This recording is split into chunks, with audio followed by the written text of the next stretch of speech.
केंद्रीय गृह एवं सहकारिता मंत्री अमित शाह इस वक्त सहकारी मिलों के कार्यक्रम में शामिल हैं और चीनी उद्योग से जुड़े एक कार्यक्रम को संबोधित कर रहे हैं।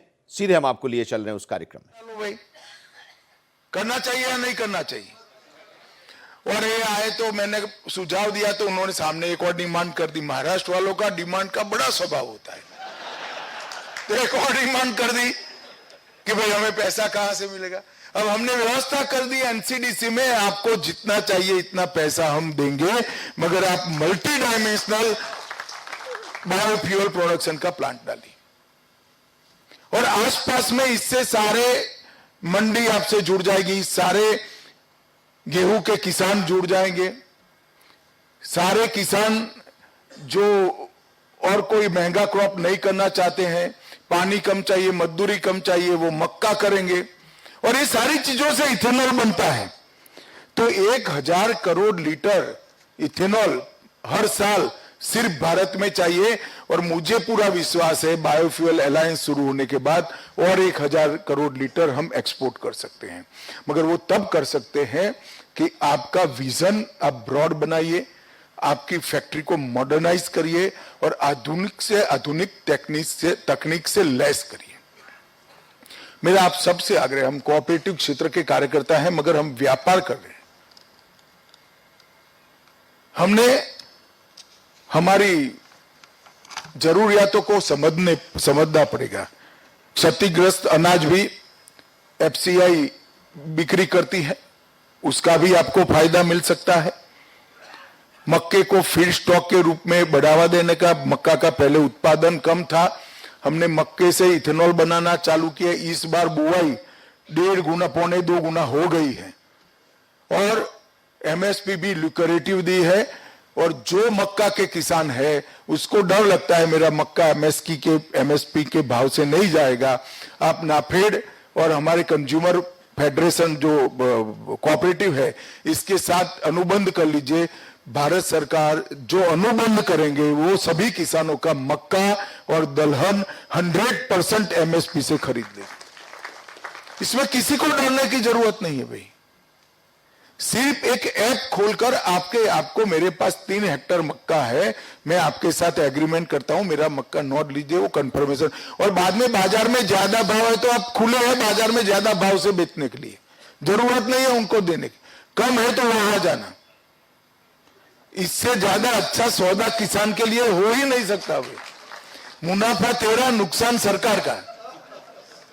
फिर भी हम चाहते हैं कि ये हो, क्योंकि किसान की समृद्धि ही हमारी लक्ष्य है। और मक्के से जो इथेनॉल उत्पादित करते हैं, बांस से जो इथेनॉल उत्पादित करते हैं, इसकी लागत बढ़ती है। तो मक्के से उत्पादित इथेनॉल के लिए उच्चतम दर हमने बांस और मक्के से 71.86 रुपया लीटर रखा है।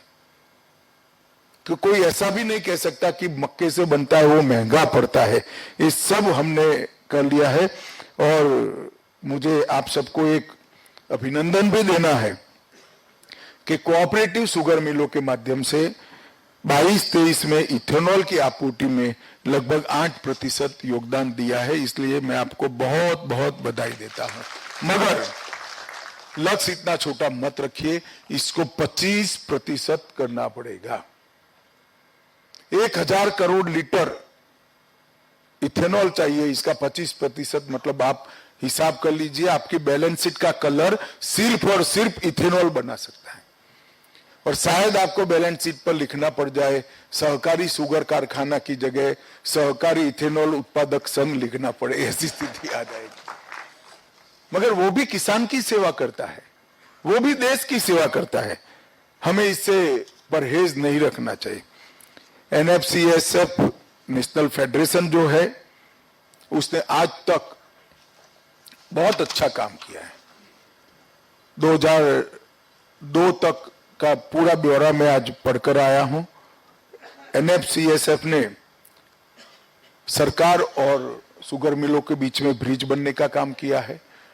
टेक्नोलॉजी के इनोवेशन और शुगर मिल के बीच में ब्रिज बनने का काम किया है।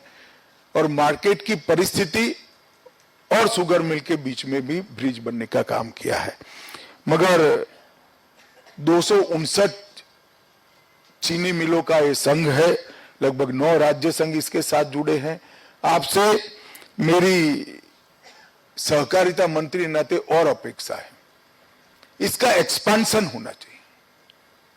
मैं हर्षवर्धन जी को पूछ सकता हूं, मगर पूछना नहीं चाहता क्योंकि जवाब मुझे मालूम है।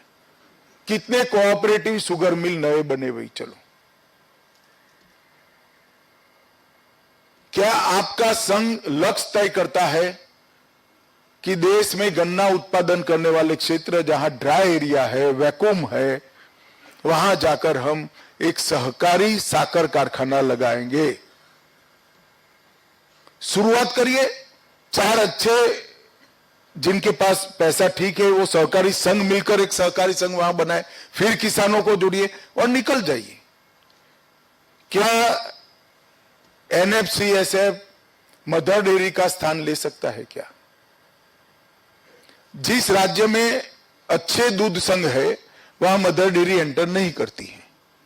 अभी मदर डेयरी मानो आसाम में काम कर रही है, यूपी में काम कर रही है, क्योंकि वहां अच्छे राज्य के सहकारी संघ नहीं है। मगर जैसे ही वो बन जाएंगे वो वहां से निकलकर दूसरा राज्य पकड़ती हैं। आप देश भर में गन्ना बुआई के क्षेत्र को मैप कर कोऑपरेटिव शुगर फैक्ट्रीज बढ़ाने का काम कर सकते हैं क्या?